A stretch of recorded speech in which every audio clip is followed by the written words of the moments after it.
I am back again. So, today is episode 3 of Blockchain with Cats, and today we are going to talk about proof of stake versus proof of work.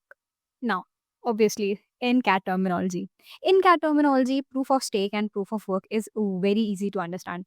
Ever seen the game that cats play, often with lasers? So, that's how we will explain the proof of work. Proof of work is a situation where the cats need to chase that laser. Now, in this situation, the cats are chasing the laser, which takes a lot of their energy. But the cat who chases the laser faster and wins gets the chance to write on the next block, which means they have proven they can do the work and they can chase that laser very efficiently.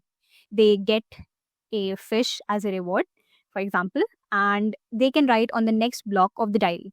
The benefits of this particular thing is that the cats can show they are capable of working, which means they have caught the laser once, so they can do it again, right? And that's how favoritism is also really less because the one who proves that they can work gets the work eventually. Now, let's move to proof of stake.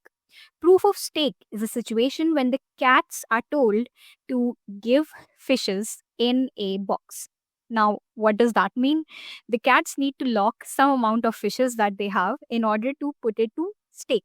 Stake means they are putting it under a challenge. For example, the cat which has the most weighted fishes, which means that cat is putting those fishes as a stake. In case of proof of stake, the cats that are putting the fishes to stake, the one that has the highest amount of fishes usually get the chance to write in the block. Now, in this case, the cat that has a lot of fishes usually gets the chance first and they can do anything, right? So that's how proof of stake is different from proof of work. In proof of work, you need to prove that you're capable of doing the thing after you have shown by doing it.